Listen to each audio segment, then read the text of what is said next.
क्या हुआ जब अचानक से अयोध्या में प्रकट हुए साक्षात विभीषण। कलयुग में ऐसा चमत्कार देखकर आप सभी के होश उड़ जाएंगे। प्राण प्रतिष्ठा से पूर्व अयोध्या में कई बड़े चमत्कार हो चुके हैं, जिनमें गिद्धों का दिखना, भालू का दिखना, जमीन में से मां सरयू नदी का प्रकट होना शामिल है। लेकिन इस चमत्कार को अभी तक का सबसे बड़ा चमत्कार कहा जा रहा है, जिसके पीछे की सच्चाई जानकर आपके पैरों तले जमीन खिसक जाएगी।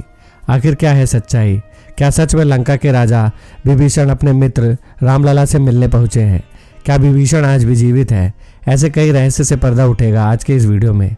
शुरुआत करने से पहले अगर आप एक सच्चे सनातनी हैं और राम मंदिर बनने से बेहद खुश हैं तो इस वीडियो को लाइक करके और कमेंट बॉक्स में जय श्री राम जरूर लिखें। अयोध्या में राम मंदिर की प्राण प्रतिष्ठा की तैयारी जोरों शोरों से चल रही है। 22 जनवरी को रामलला को गर्भगृह में स्थापित किया जाएगा। हर राम भक्त को इस दिन का लंबे समय से इंतजार था। अयोध्या में 22 जनवरी से लेकर 25 मार्च तक कई खास कार्यक्रम का आयोजन किया जाएगा। इस बीच मंदिर के गर्भगृह के निर्माण का काम 24 घंटे चल रहा है। 22 जनवरी को राम मंदिर में रामलला की प्राण प्रतिष्ठा होने वाली है। किसी भी मंदिर में की जाने वाली भगवान की मूर्ति की प्राण प्रतिष्ठा का बहुत महत्व होता है। मूर्ति की प्राण प्रतिष्ठा के बिना भगवान का पूजन अधूरा माना जाता है। आगे की वीडियो में जानते हैं कि प्राण प्रतिष्ठा क्या होती है और जानेंगे विभीषण कैसे राम मंदिर में प्रकट हुए। सनातन धर्म में किसी भी मूर्ति की प्राण प्रतिष्ठा बहुत महत्वपूर्ण मानी जाती है। प्राण प्रतिष्ठा मूर्ति स्थापना के समय किया जाता है। किसी भी मूर्ति की स्थापना के समय उस मूर्ति रूप को जीवित करने की विधि प्राण प्रतिष्ठा कहलाती है। प्राण शब्द का अर्थ है जीव शक्ति और प्रतिष्ठा का अर्थ स्थापना होता है। ऐसे में प्राण प्रतिष्ठा का अर्थ जीवन शक्ति की स्थापना करना या देवता को जीवन में लाना होता है। बिना प्राण प्रतिष्ठा के कोई भी मूर्ति पूजा के योग्य नहीं मानी जाती है। मान्यता है कि प्राण प्रतिष्ठा के जरिए मूर्ति में जीवन शक्ति का संचार होता है और वह मूर्ति देवता के रूप में बदल जाती है। अर्थात जब साक्षात प्रभु श्री राम अयोध्या राम मंदिर में निवास करने वाले हैं और जब स्वयं प्रभु एक बार पुनः अयोध्या आ रहे हैं तो उनके प्रिय मित्र व भक्त विभीषण कैसे पीछे रह सकते हैं? क्योंकि जब प्रभु श्री राम ने रावण का वध किया था, लंका पर विजय पाई थी और पुष्पक विमान के जरिए जब वह फिर से अयोध्या लौटे थे, तब प्रभु श्री राम के साथ विभीषण भी अयोध्या आए थे और कई दिनों तक अयोध्या में ही रुके थे। इसके बाद उन्होंने लंका का राज सिंहासन संभाला और लंका के राजा बन गए। यानी प्रभु श्री राम की भक्ति उनके लिए बहुत भाग्यशाली साबित हुई है, क्योंकि जो राम की शरण में आ जाता है उसका उद्धार निश्चित है। लेकिन क्या विभीषण आज भी जिंदा है? इसका जवाब आपको आगे के वीडियो में देखकर पता चलेगा। हिंदू धर्म की पौराणिक कथाओं के अनुसार माना जाता है कि 8 महान विभूतियां आज भी शरीर जीवित है, जिनमें से कुछ रामायण काल के हैं तो कुछ महाभारत काल के, तथा कुछ विभूतियां उससे भी पहले के काल से आज तक जीवित है। पौराणिक मान्यता के अनुसार विभीषण, अश्वत्थामा, बाली, वेद व्यास, हनुमान जी, कृपाचार्य, भगवान परशु और मार्कंडेश्वर ऋषि चिरंजीवियों में शामिल है। चिरंजीवी का अर्थ होता है जो सृष्टि के अंत तक जीवित रहे और जिसकी उम्र भी न बढ़े, और विभीषण भी इन्हीं चिरंजीवियों में से एक है जो आज भी इस धरती पर मौजूद है और अनंत काल तक जीवित रहेंगे। लेकिन यह वरदान आखिर उन्हें किसने दिया, यह बड़ा जानने का विषय है। भगवान राम के अनन्य भक्त विभीषण बाल्यकाल से ही धर्म परायण रहे हैं। वह अपने बड़े भाई रावण के धर्म विरुद्ध कार्यों का विरोध भी करते थे। उन्होंने लंका युद्ध में भी धर्म का पालन करते हुए भगवान राम का साथ दिया। इसलिए प्रभु श्री राम ने उन्हें सृष्टि के अंत तक अजर अमर रहने का वरदान दिया। जब कलयुग का अंत हो गया उस समय भगवान विष्णु एक बार फिर से अवतार लेंगे, जिनका नाम कल्कि होगा। तब यह 8 चिरंजीवी भगवान कल्कि का साथ देंगे और फिर से सतयुग की स्थापना करेंगे। इसका मतलब यह निकलता है कि विभीषण आज भी जीवित है, लेकिन प्राण प्रतिष्ठा से पहले उन्हें राम मंदिर में उन्हें कब और कैसे देखा गया। आगे की वीडियो में जो घटना हम आपको बताने वाले हैं उसे सुनकर आपके भी होश उड़ जाएंगे। यह घटना है 11 जनवरी रात्रि 12 बजे की। रोजाना की तरह सभी मजदूर राम मंदिर के गर्भगृह का कार्य करके अपने तंबू में विश्राम कर रहे थे। तभी मजदूरों को मंदिर के अंदर से प्रभु श्री राम के नाम जप की ध्वनि सुनाई दी। अभी किसी भी अन्य व्यक्ति को रात्रि के समय राम मंदिर में घुसने की अभी अनुमति नहीं है। तब उन्हें ऐसा लगा कि शायद किसी आसपास के मंदिर द्वारा उन्हें ध्वनि सुनाई दे रही होगी, तो सभी मजदूर रात्रि में वापस हो गए। लेकिन सुभाष नाम के एक मजदूर को लगातार यह बात खटक रही थी। उसे वह आवाज राम मंदिर से ही आती प्रतीत हो रही थी, तो उसके मन में जानने की उत्सुकता हुई, आखिर इतनी रात्रि को राम मंदिर के अंदर राम नाम का जाप कौन कर रहा है। उसने अपने साथियों को उठाना चाहा, लेकिन सभी गहरी नींद में थे। तब उसने राम मंदिर के गर्भगृह में झांककर देखा तो वहां पर एक बहुत ही दिव्य पुरुष जिनके अंदर से काफी तेज प्रकट हो रहा था। वे अपने हाथों में माला लिए राम नाम का जप कर रहे थे।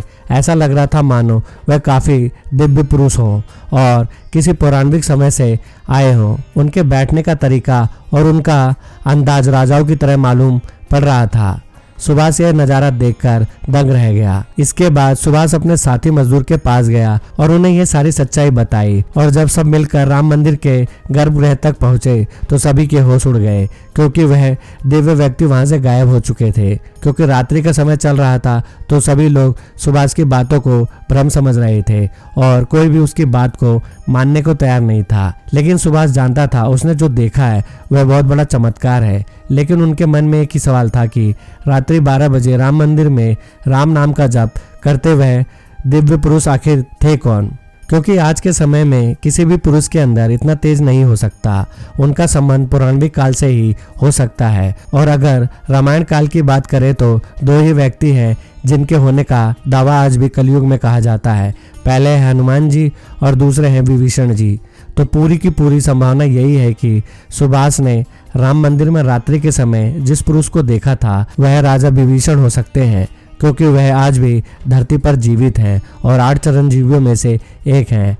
ऐसे दिव्य मौके पर राम मंदिर में कई चमत्कार लगातार हो रहे हैं, जहां कई दिव्य शक्तियां भी राम भगवान के स्वागत के लिए अयोध्या आ पहुंची हैं। राम मंदिर के उद्घाटन की तैयारी अब तक अंतिम चरण में है। इसी बीच एक और जहां श्री राम जन्मभूमि तीर्थ क्षेत्र ट्रस्ट लगातार तैयारियों की जानकारी साझा कर रहा है, वहीं राम मंदिर के इस महायज्ञ में देश का हर राम भक्त अपनी आहुति अर्पित कर रहा है। आने वाली 22 तारीख के मौके पर कई संत महात्मा और जिन भक्तों ने राम मंदिर के लिए संघर्ष किया वो सभी अयोध्या पहुंचेंगे। न केवल 22 जनवरी को बल्कि 12 जनवरी से ही मेहमानों का अयोध्या जाने का सिलसिला शुरू हो जाएगा। रामनगरी में 11,000 से भी ज्यादा वीआईपी मेहमानों के स्वागत की तैयारी की जा रही है। एक समय था जब यहीं अयोध्या में रामलला टेंट में विराजमान थे।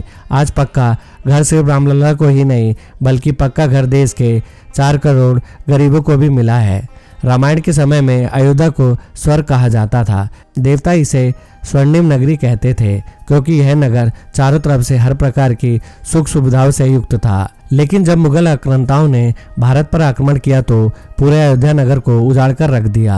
मंदिर के ध्वस्त होने के बाद कई सालों तक यह भूमि वीरान रही और किसी भी हिंदू सनातनी के इस क्षेत्र में आने की अनुमति तक नहीं थी। लेकिन पुनः प्रभु श्री राम जी की कृपा हुई। यहाँ श्री राम का भव्य मंदिर बनने के बाद यहाँ आने वालों की संख्या में बहुत बड़ी वृद्धि होगी। इसे ध्यान में रखते हुए सरकार ने अयोध्या में 1000 करोड़ रुपए के विकास कार्य किया है। राम मंदिर की प्राण प्रतिष्ठा से पहले प्रधानमंत्री ने अयोध्या में अलग अलग विकास कार्यों का उद्घाटन किया और महर्षि वाल्मीकि इंटरनेशनल एयरपोर्ट अयोध्या धाम भी लोगों को तोहफे में दिया। इस एयरपोर्ट को पूरी तरह से भगवान राम से जोड़ा गया है, जिसकी दीवारों पर भी आपको श्री राम से जुड़ी सजावट देखने को मिलेगी। इस एयरपोर्ट के अंदर घुसते ही हमेशा लगता है हम फिर से रामायण काल में आ गए हों।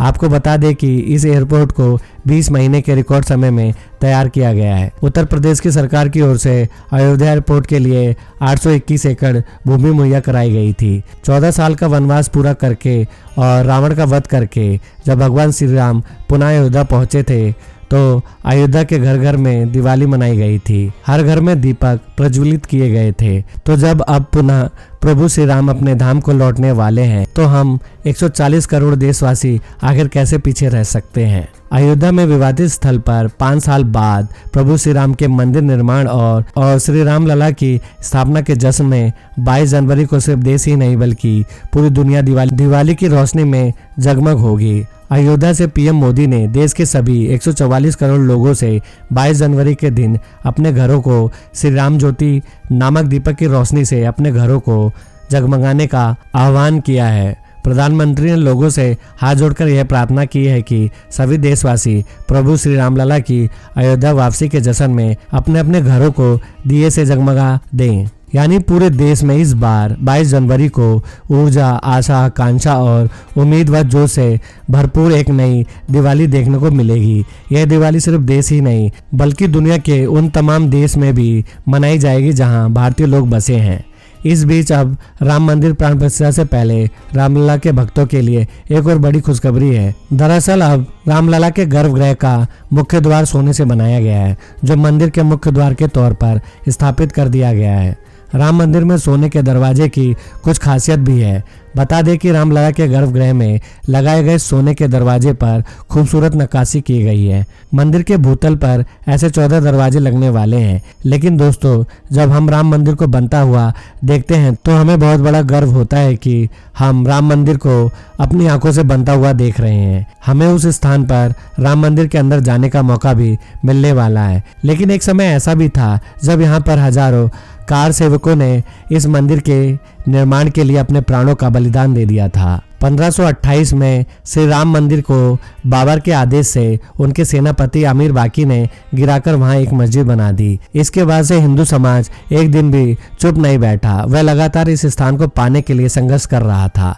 23 दिसंबर 1939 को हिंदुओं ने वहां रामलला की मूर्ति स्थापना का पूजन एवं अखंड कीर्तन शुरू कर दिया। विश्व हिंदू परिषद द्वारा इस विषय को अपने हाथ में लेने से पूर्व तक 76 बार श्री राम जन्मभूमि मुक्त करने के प्रयास किए हिंदुओं ने किया, जिसमें देश के हर भाग से हजारों नर नारियों का बलिदान हुआ, पर पूर्णतः सफलता उन्हें कभी नहीं मिल पाई।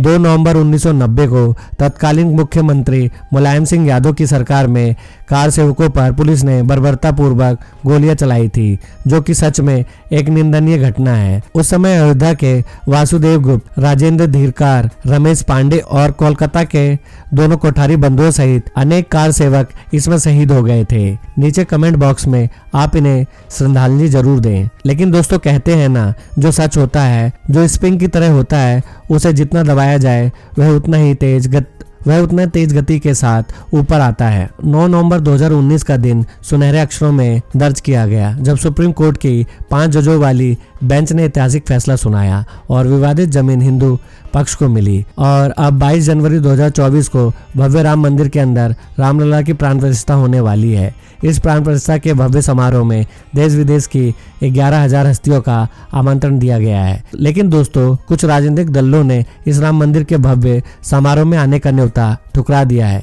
इसके संदर्भ में देशवासियों का कहना है कि दुनिया में देवता और राक्षस दोनों प्रकार के लोग होते हैं। देवता मंदिर में प्रवेश कर सकते हैं, लेकिन राक्षस मंदिर के अंदर नहीं आते। जो राजनीतिक दल मंदिर के प्राण प्रतिष्ठा में आने से मना कर रहे हैं, इन्हें राक्षसों के साथ जोड़कर देखना गलत नहीं होगा। जल्दी राम मंदिर आम जनता के लिए भी खोल दिया जाएगा। लोगों के मन में राम मंदिर को लेकर के उत्साह और साथ ही साथ अयोध्या शहर का विस्तार उन सभी बलिदानों की आत्मा को शांति प्रदान करेगा और देश के प्रगति में भी जरूर सहायक करेगा। हम दोस्तों आशा करते हैं कि आज की वीडियो के माध्यम से आप राम मंदिर को और इसके इतिहास को करीब से जान पाए होंगे। हम आशा करते हैं कि आज की वीडियो आपको पसंद आई होगी। तो दोस्तों, आज की वीडियो में बस इतना ही। अगर वीडियो पसंद आए तो वीडियो को लाइक, शेयर और चैनल को सब्सक्राइब करके बेल आइकन को प्रेस करना मत भूलिएगा। जल्दी मिलते हैं एक नई वीडियो के साथ। तब तक के लिए बाय, टेक केयर।